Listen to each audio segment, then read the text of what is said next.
शिक्षा, कला एवं संस्कृति पे बोलने का मौका दिया। सभापति महोदय, शिक्षा एक ऐसा मंत्र है, कोई अंकित नहीं होगा, जो जीवन में उजियारा लेकर के आता है। सभापति महोदय,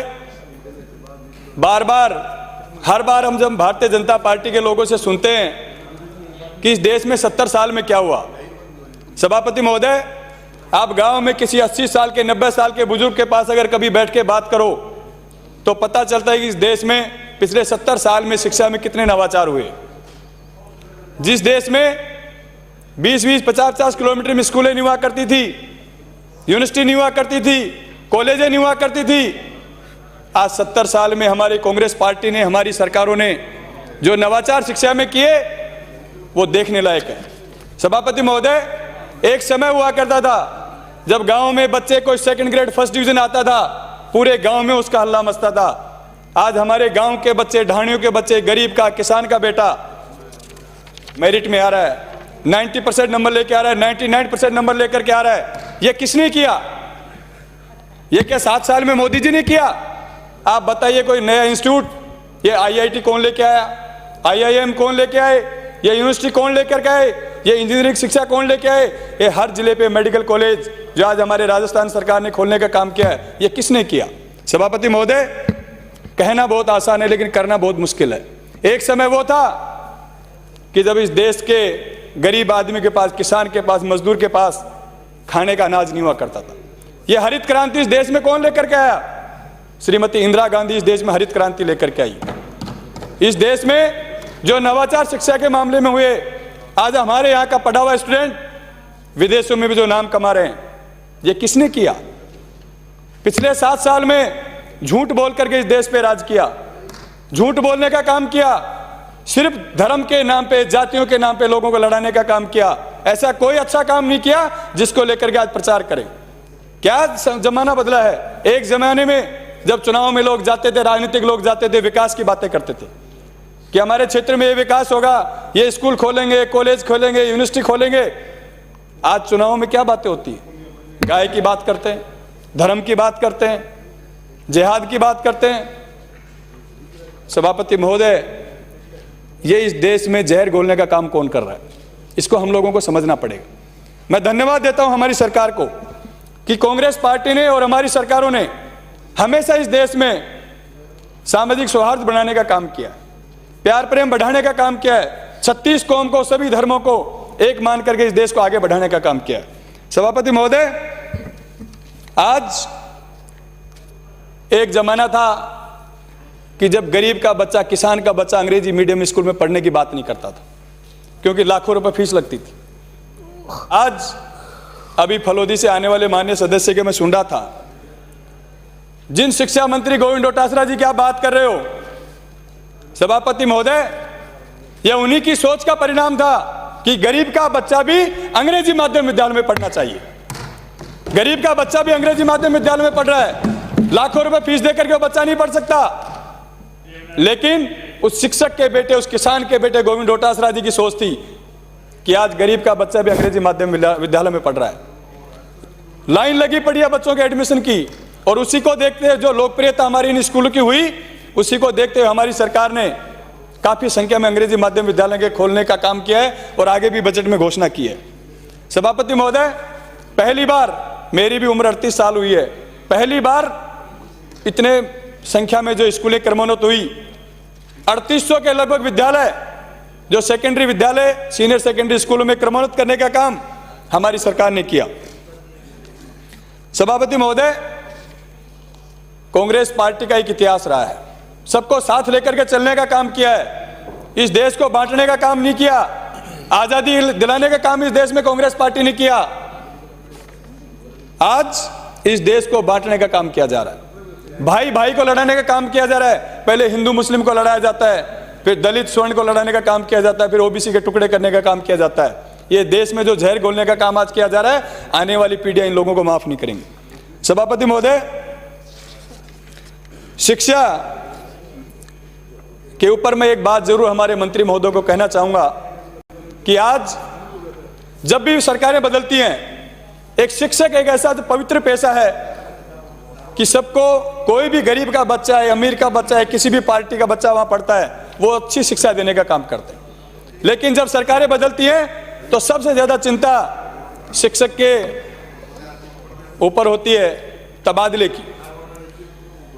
मैं माननीय मंत्री महोदय से मांग करना चाहूँगा कि आप तबादला नीति बनाइए, ताकि हर बार जो 5 साल में सरकारें बदलती हैं और सरकारें बदलने के बाद जिस तरीके से शिक्षकों के तबादले किए जाते हैं उनसे उनको मुक्ति मिले, वो निश्चिंत होकर के उस विद्यालय में शिक्षा ग्रहण करें। आप देखें केंद्र सरकार की नौकरियों में जिस तरीके से तबादला नीति है, क्यों नहीं हम लोग भी हमारे स्टेट में भी शिक्षकों की तबादला नीति बनाए। सबसे बड़ी विडंबना, कोई 10 साल से बैठा है, कोई 15 साल से बाहर बैठा है, कोई 1 साल में वापस आकर के अपने क्षेत्र में नौकरी कर रहा है, तो उनको भी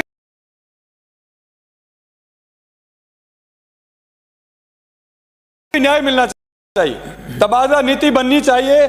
शिक्षा मंत्री महोदय, तबादला नीति अगर आप बना करके जाओगे, ये आने वाला इतिहास आपको याद करेगा।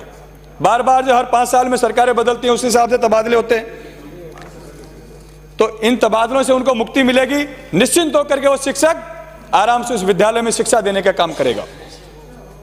सभापति महोदय, उच्च शिक्षा की जो बात कर रहे थे, उच्च शिक्षा में सबसे ज्यादा अगर कॉलेज खोलने का काम किसी ने किया तो इस 3 साल में हमारी सरकार ने किया। इस 3 साल में 179 कॉलेज, नए गवर्नमेंट कॉलेज खोले। और बार बार जब ये बात आती है हमारे प्रतिपक्ष के सदस्यों की तरफ से कि बजट का इंप्लीमेंट नहीं हुआ, सभापति महोदय, मेरी विधानसभा में पिछले 15 साल से लगातार विराटनगर में भारतीय जनता पार्टी के विधायक थे और 15 साल से लगातार वहां की जनता कॉलेज की मांग कर रही थी, किसी ने उनकी सुनवाई नहीं की। लेकिन हमारी सरकार जब आई, चुनाव में मुद्दा हमने बनाया, सरकार आते ही पहले बजट में हमारी सरकार ने वहां पे कॉलेज खोला। और मैं धन्यवाद देता हूं हमारी सरकार को कि पहले बजट में कॉलेज खोला और पहले बजट में उसको चालू किया, उसी जुलाई में उसको चालू किया। आज 3rd ईयर का वहां सेशन वहां पे चल रहा है। बार बार कह रहे हैं वहां पे भवन निर्माण नहीं हुआ, मेरे यहाँ पे भवन का जमीन का अलॉटमेंट भी हो गया, कोरोना की वजह से लेट जरूर हुआ, और आज उस भवन का निर्माण भी कार्य वहां पर पे चालू है। और अभी इसी बजट में पावटा हमारे बड़ा सब डिवीजन है, माननीय मंत्री महोदय राजेंद्र यादव जी बैठे हैं, इनका हमारा एक जगह सब डिवीजन है, जॉइंट है, उसमें भी गवर्नमेंट कॉलेज खोलने का काम किया है। तो मैं निश्चित रूप से मांग जरूर करूंगा मंत्री महोदय से कि जुलाई में इसी सत्र में पिछली बार की तरह उन कॉलेजों के भी आप चालू कराने का काम करें, ताकि बच्चों का एडमिशन इसी साल उस कॉलेज में हो। सभापति महोदय,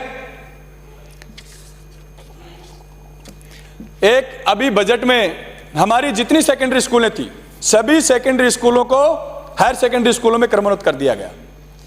उसके अलावा जो हमारे पंचायत हेडक्वार्टर में जो स्कूल थी, उन स्कूलों को भी क्रमोन्नत किया। लेकिन एक समस्या जरूर है, एक ग्राम पंचायत में 4-4, 5-5 गांव हैं, जिनकी दूरी 5-5, 7-7 किलोमीटर भी है। वहां पे मिडिल स्कूलें हैं, प्राइमरी स्कूलें हैं, उनको किसी तरीके से क्रमोन्नत करने का कोई प्रावधान नहीं किया गया है। तो आप ऐसी स्कूलों को भी क्रमोन्नत करने का काम करें जिनमें छात्र संख्या अच्छी है, जिनकी पंचायत हेडक्वार्टर से दूरी है, उन पंचायतों को, उन स्कूलों को भी आप क्रमोन्नत करने का काम करें, ताकि वहां के बच्चों को अच्छी शिक्षा प्राप्त हो। सभापति महोदय, मेरे विधानसभा क्षेत्र की कुछ मांगे मैं आपके माध्यम से रखना चाहूंगा कि मेरे विराटनगर विधानसभा क्षेत्र में ऐसी मिडिल स्कूल जो पंचायत हेडक्वार्टर पे नहीं है, लेकिन उनमें छात्र संख्या अच्छी है, दूरी पे हैं, उच्च प्राथमिक विद्यालय सुंदरपुरा, बंद मुजफ्फर, नीलका व फतेह सिंह वाला, ये 4 स्कूलें सभापति महोदय ऐसी हैं जो मिडिल हैं। इनको सीनियर सेकेंडरी में क्रमोन्नत करने की आवश्यकता है, क्योंकि पंचायत हेडक्वार्टर से इन स्कूलों की काफी दूरी है। सभापति महोदय, आज विज्ञान का जमाना है, टेक्निकल का जमाना है, लेकिन पिछले 3 साल में हमने मात्र एक फैकल्टी खोली है स्कूलों में। विज्ञान के जमाने में भी हम बच्चों को आर्ट्स पढ़ा रहे हैं, विज्ञान पढ़ने की आवश्यकता है। मैं मांग करूंगा आपके माध्यम से सभापति महोदय कि इस बार विद्यालयों में साइंस फैकल्टी खोलने का काम जरूर करें। साइंस फैकल्टी के बिना हर जगह जब हम जाते हैं स्कूलों में तो यही मांग आती है कि साइंस फैकल्टी होनी चाहिए।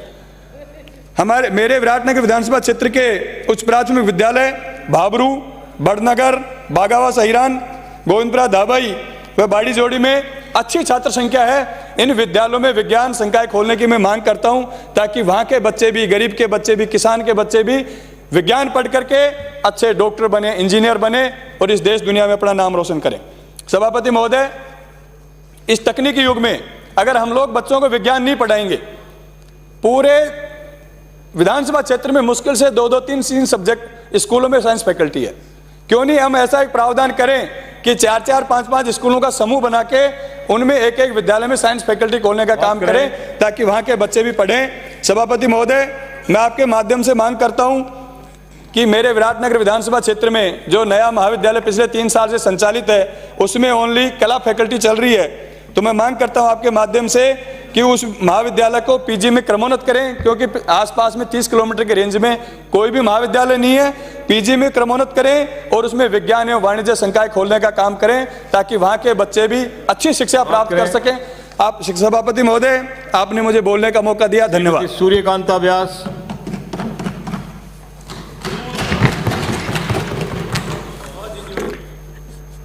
माननीय सभापति महोदय, सबसे पहले तो मैं माननीय सभापति महोदय आपसे निवेदन करना चाहती हूँ, मेरे को टोकना मत।